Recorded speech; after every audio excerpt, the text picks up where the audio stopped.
보았습니다.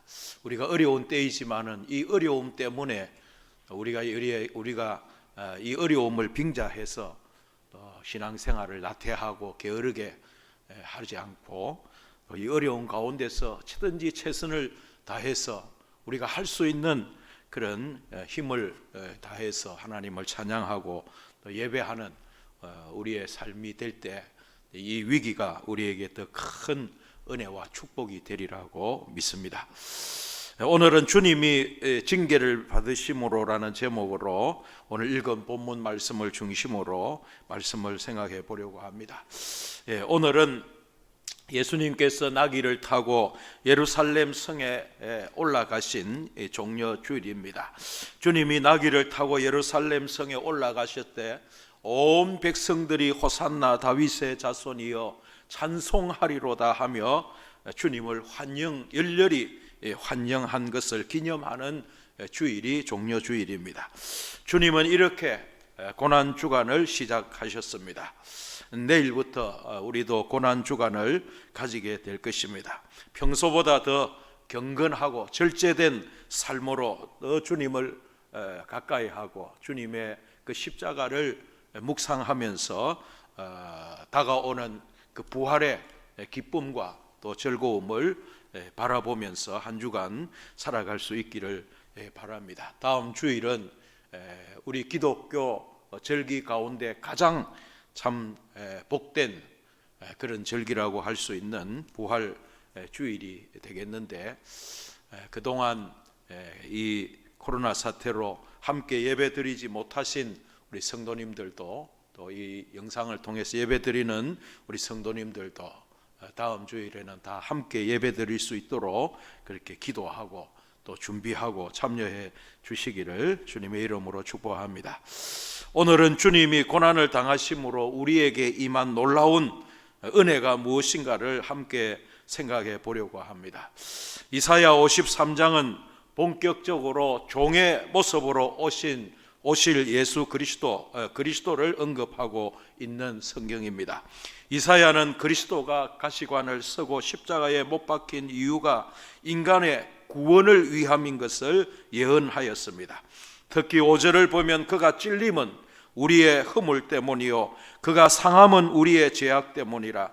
그가 징계를 받음으로 우리는 평화를 누리고 그가 채찍에 맞음으로 우리는 나음을 받았도다 라고 그렇게 말씀합니다. 그라는 3인칭 단수와 우리라고 하는 1인칭 복수가 4번이나 대조되고 있습니다. 이러한 표현을 통해 이사야는 그리스도가 받을 징계가 우리 인간이 받아야 할 형벌임을 강조하고 있는 것입니다. 호산나 다윗의 자손이여 하며 열렬히 환영하였던 백성들의 함성은 며칠이 지나지 못해서 예수님을 십자가에 못 박으라고 하는 그런 함성으로 변했습니다. 가시관에 찔리고 창에 찔리시는 십자가의 고난은 이렇게 시작되었습니다. 그가 이렇게 고난을 당하고 징계를 받는 까닭이 무엇입니까? 과연 주님께서 받은 징계는 무슨 까닭입니까? 사실 예수님은 이런 징계를 받을 죄를 지은 것이 없고 이런 징계를 아무런 저항 없이 받을 만큼 무능력한 분도 아니었습니다. 주님은 하나님의 아들이십니다. 주님은 마음만 먹으면 말씀하신 대로 지금 당장이라도 12영이나 더 되는, 즉 한 영은 로마 군대의 그 한 군단으로서 6,000명인데 12영이나 더 되는 천군 천사를 주님께서 동원하실 수 있다고 말씀을 하셨습니다. 주님이 자신이 가진 능력으로 이 악한 자들을 멸절시키려고 마음만 먹으신다면 당장이라도 7,000명, 8,000명 더 되는 천군 천사들을 불러서 그 악한 자들을 처단하실 수 있지만은 주님은 능력이 없어서 그렇게 십자가에 매달려 돌아가신 것이 아니라는 것입니다. 왜 예수님은 수치와 멸시를 당하시고 십자가에서 돌아가신 것입니까? 그것은 주님이 대제사장이나 유대 지도자들보다 힘이 없어서가 아니라 하나님 아버지로부터 우리의 죄를 대속하기 위해 십자가를 지라는 명령을, 사명을 받았기 때문입니다. 그래서 주님은 땀방울이 핏방울이 되도록 기도하신 것입니다. 이 잔이 내게서 지나가게 하옵소서라고 그렇게 주님은 기도하셨습니다. 그러나 주님은 내 원대로 하지 마옵시고 아버지의 뜻대로 하옵소서라고 그렇게 기도하시고, 아버지의 원대로, 아버지의 뜻대로 우리 온 인류의 죄를 대속하시기 위하여 십자가의 길을 걸어가신 것입니다. 주님이 저 십자가에서 피 흘려 죽으신 것은 주님이 악한 자들을 멸하실 권세와 능력이 없어서가 아니라 우리를 죄에서 구원하시기 위해 자신을 산 제물로 드리기를 원하는 하나님 아버지의 뜻에 순종하기 위하였습니다. 그 결과 우리가 죄 사함을 얻고 하나님께 나아가는 길을 얻었을 뿐만 아니라 예수님을 믿음으로 구원을 받아 천국 백성 하나님의 자녀가 된 것입니다. 이사야 선지자는 이 일을 예언하기를 그가 징계를 받음으로 우리는 평화를 누리고 그가 채찍에 맞음으로 우리는 나음을 받았도다 라고 하였습니다.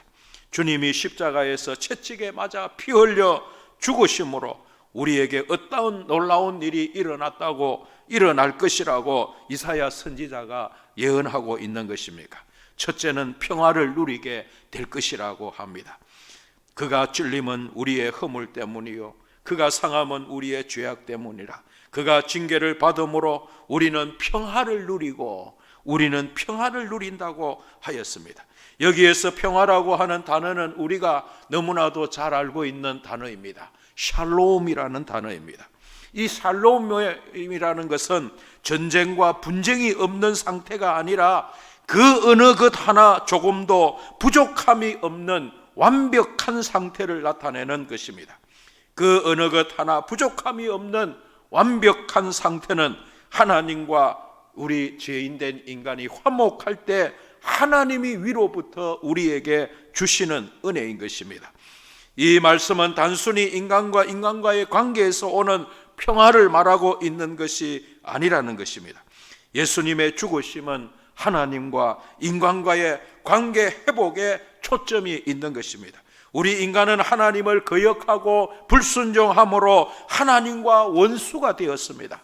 골로새서 1장 21절을 보면 전에 악한 행실로 멀리 떠나 마음으로 원수가 되었던 너희를 이제는 그의 육체의 죽음으로 말미암아 화목하게 하사 너희를 거룩하고 흠없고 책망할 것이 없는 자들로 그 앞에 세우고자 하셨다라고 그렇게 말씀합니다. 전에 악한 행실로 멀리 떠나 마음으로 하나님과 원수가 되었던 우리라고 말씀합니다. 로마서 5장 10절에서도 곧 우리가 원수 되었을 때에 그의 아들의 죽으심으로 말미암아 하나님과 화목하게 되었은적이라고 말씀합니다. 하나님과 원수된 우리를 하나님과 화목하게 하시기 위하여 예수님께서 친히 우리의 죄를 대신 짊어지고 십자가에서 피 흘려 죽으셨다는 것입니다. 이렇게 우리는 우리의 악한 행실로 말미암아 하나님과 원수된 사이에 있었으나 예수님께서 우리의 죄를 대속하시기 위하여 속죄의 제물로 십자가에서 죽으심으로 하나님께서 그 아들의 피를 받으시고 그를 믿는 모든 자들의 죄를 사하여 주심으로 이제 그를 믿는 자는 하나님과 화목하게 된 것입니다. 하나님의 자녀가 되고 하나님이 주시는 샬롬의 축복을 누리며 살게 되는 것입니다. 그러므로 이제 우리가 더 이상 우리의 죄로 인해서 벌 받을까 지옥불에 떨어질까 염려하고 불안에 떨 필요가 없는 것입니다.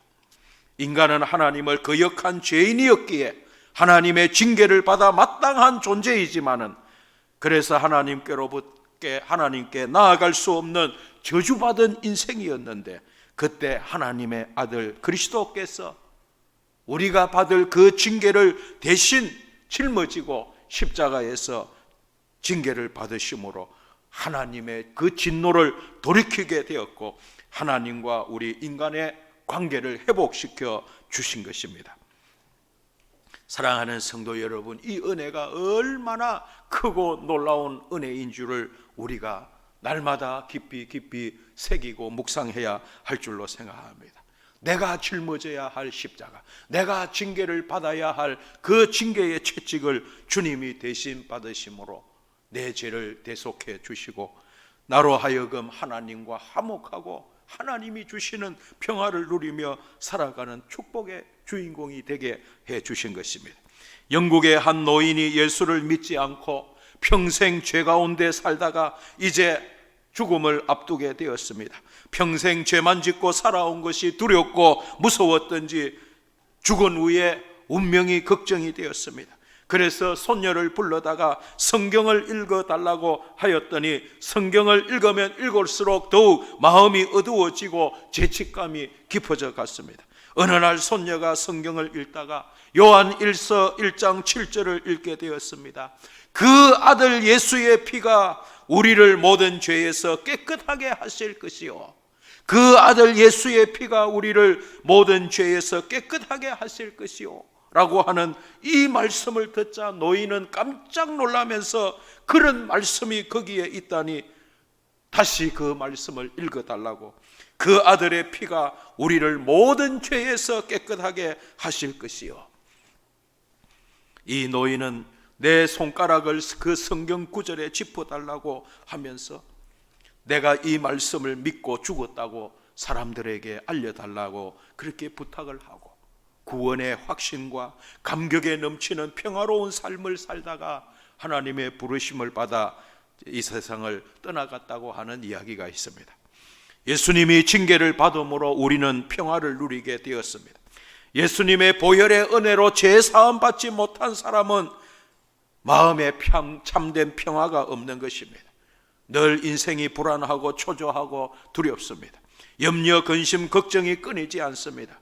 그러나 예수님이 내 죄를 위하여 저 십자가에서 고난을 당하시고 죽으심으로 내 모든 죄가 사함을 받고 내가 하나님의 자녀의 권세를 회복하였다는 사실을 믿고 확신하는 사람은 그 어떤 환경 속에서도 하나님이 주시는 평화를 누리게 되는 것입니다.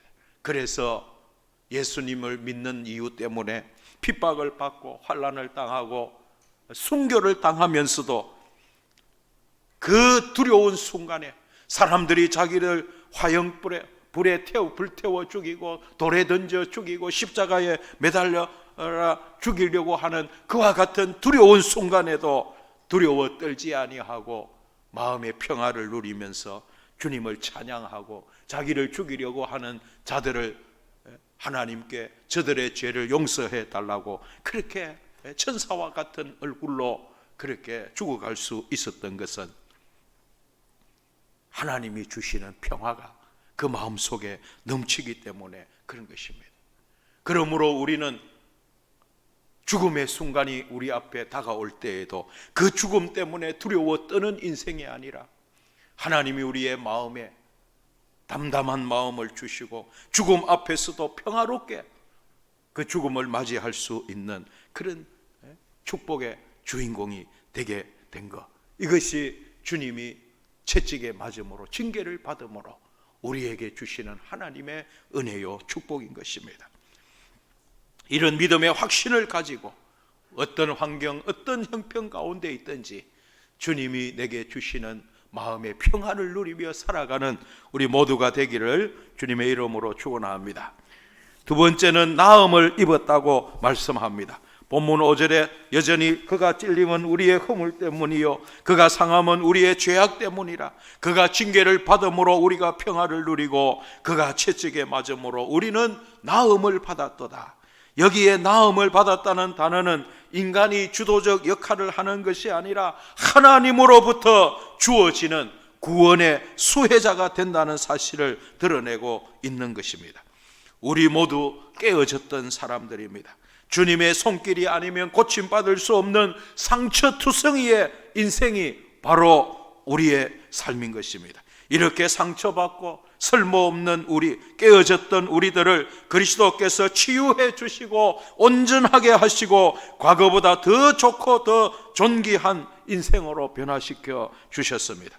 저가 징계를 받음으로 상처투성이의 우리를 치유의 손길로 어루만져 우리의 삶을 새롭게 해 주시는 것입니다.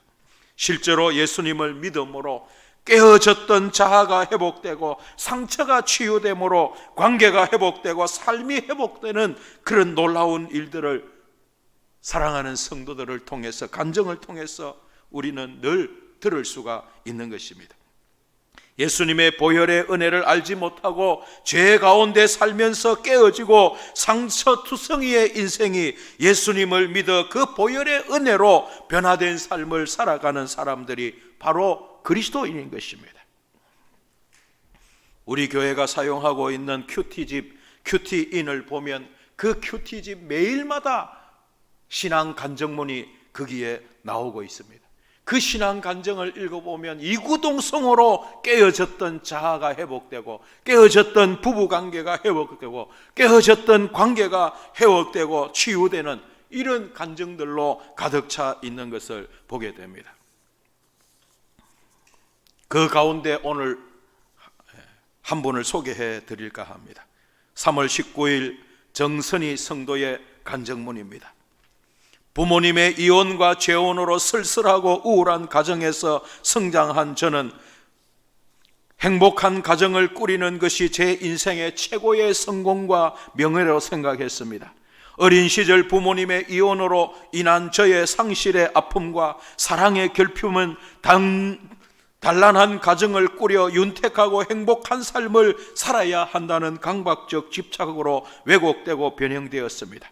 결혼 후 남편이 술에 취해 밤거리를 배회하며 외박할 때마다 능욕을 당하는 듯한 분노감에 치를 떨었습니다.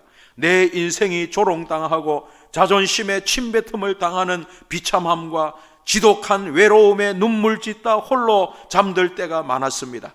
그러다가 남편의 사업 실패와 계속되는 실직과 이직의 사건에 이어 14개 이상의 제3금융권에서 채권 추심을 받게 되면서 채권자들이 집으로 찾아왔습니다.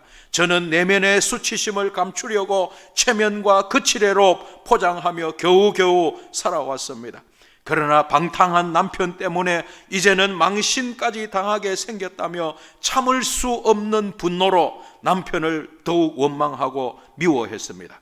그럼에도 도움을 받을 곳이 전혀 없고 아무리 꾀를 써도 다시 벼랑 끝에 서게 되자 저는 어린 시절부터 저의 피난처와 위로자가 되어주신 주님을 비로소 찾았습니다.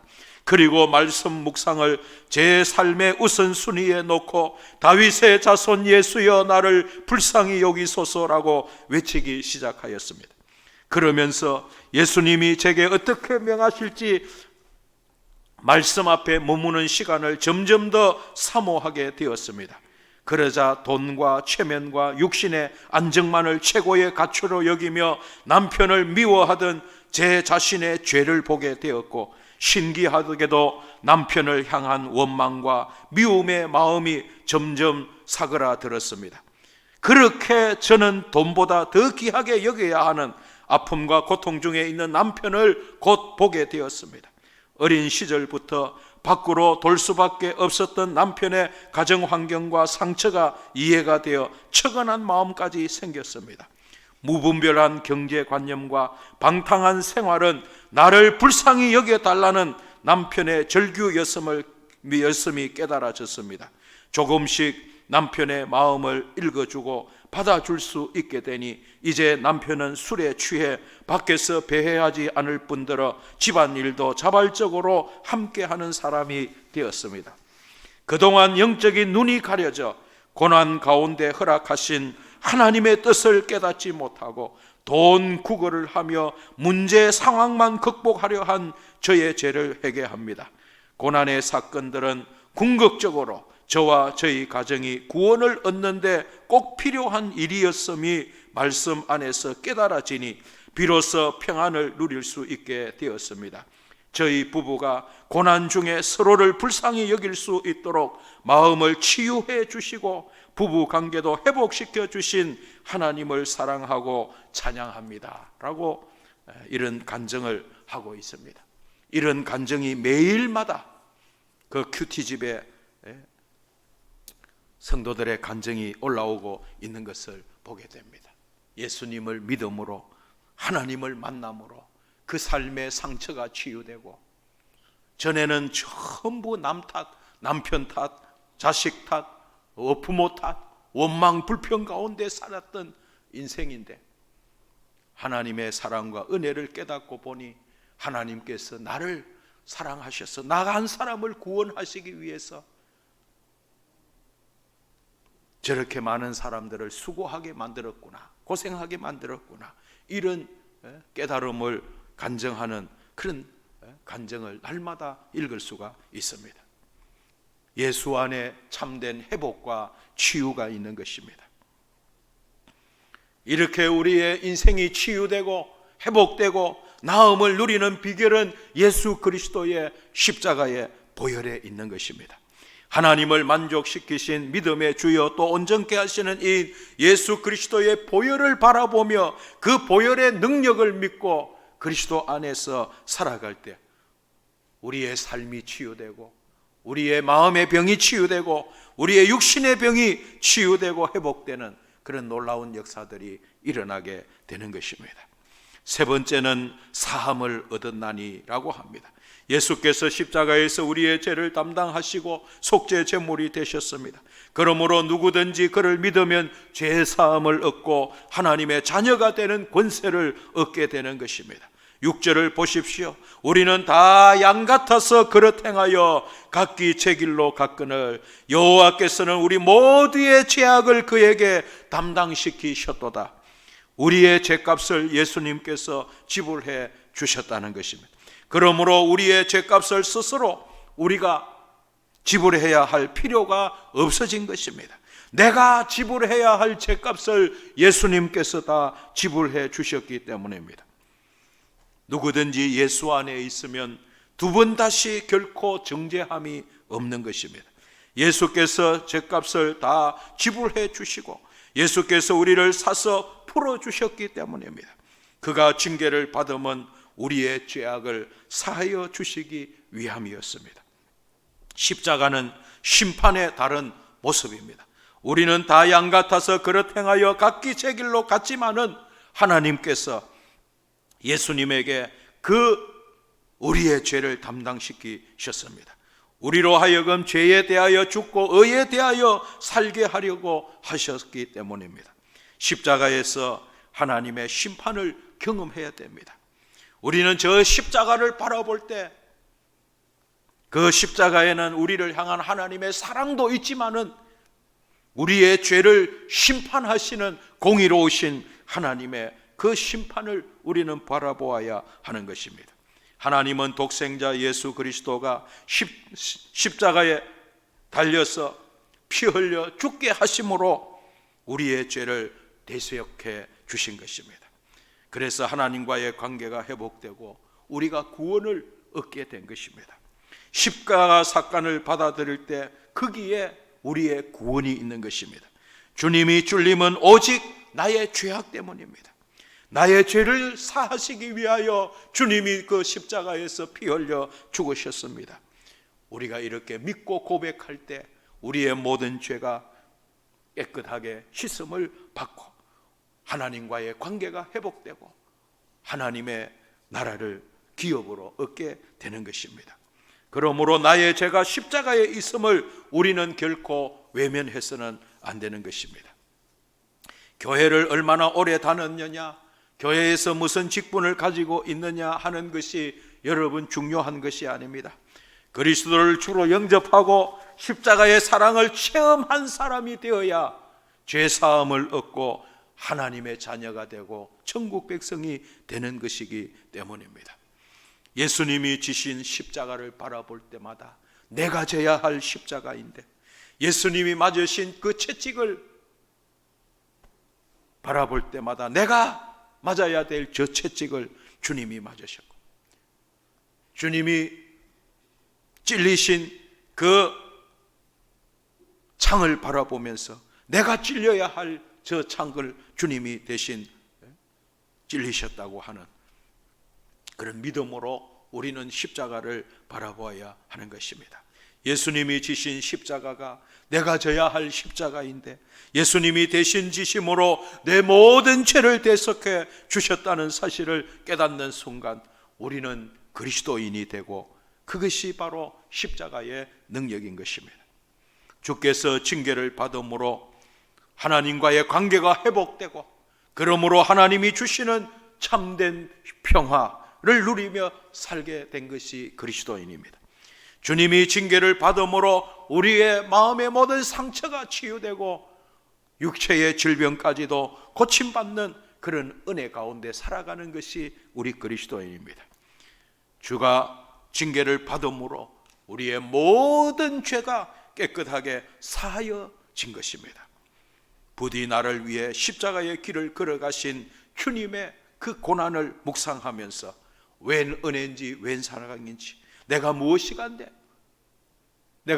간데 하나님께서 나를 이토록 사랑하시고 독생자를 아끼지 아니하시고 이 땅에 보내어 주신 하나님의 크고 놀라우신 사랑과 하나님의 아들이시면서도 낮고 천한 이 땅에 인간의 몸을 입고 오셔서 온갖 멸시와 천죄를 당하시고 모욕을 당하시고 침뱉음을 당하시고 뺨을 맞으시고 마침내는 십자가에 매달려서 죽임을 당하신 그 주님의 고난, 그 주님의 죽으심, 그 십자가의 고통, 우리를 살리시기 위해서 우리를 하나님과의 그 원수된 자리에서 화목케 하시기 위하여 우리의 모든 죄를 깨끗하게 대속해 주시기 위하여 흘리신 주님의 그 십자가라는 사실을 우리가 기억하면서 이번 고난주간 한 주 동안이라도 더욱 주님의 그 십자가, 주님이 걸어가신 그 길을 묵상하면서 주님 앞에 감사와 찬송과 영광을 돌리며 그렇게 한 주간 살다가 다음 주일은 주님의 부활을, 죽음의 권세를 이기고 부활하신 그 주님의 그 부활을 기념하고 또 찬양하는, 예배하는 우리 모두가 되기를 주님의 이름으로 축복합니다. 하나님 아버지, 웬 은혜요 웬 사랑인지 우리가 무엇이라고 하나님께서 우리를 이토록 사랑하셔서 독생자 아들을 아끼지 아니하시고 이 땅에 보내어 주셔서 우리를 위한 대속의 제물이 되게 하셔서 십자가에 피 흘려 죽으심으로 우리의 모든 죄를 대속하여 주시고 우리가 하나님을 아바 아버지라 부르며 천국 백성이 되게 하여 주신 그 은혜와 그 사랑을 주님 이 시간 기억하고 감사와 찬송과 영광을 올려드립니다. 주님이 우리를 위하여 피 흘리시고 살찌시심으로 하나님과 화목하게 된 저희들입니다. 이제는 우리의 마음의 모든 염려, 근심, 걱정, 두려움 사라지게 하여 주시고 주님이 우리에게 주시는 살롬의 축복을 누리며 사는 귀한 성도들이 다 되게 하여 주시옵소서. 우리의 모든 상처가, 우리의 모든 아픔이, 우리의 모든 고통이 치유되고 회복되게 하여 주시옵시고 궁극적으로는 우리의 모든 죄를 깨끗게 하시는 하나님 그 십자가 보혈의 능력으로 우리를 깨끗게 하여 주옵소서. 예수님 이름으로 기도하옵나이다.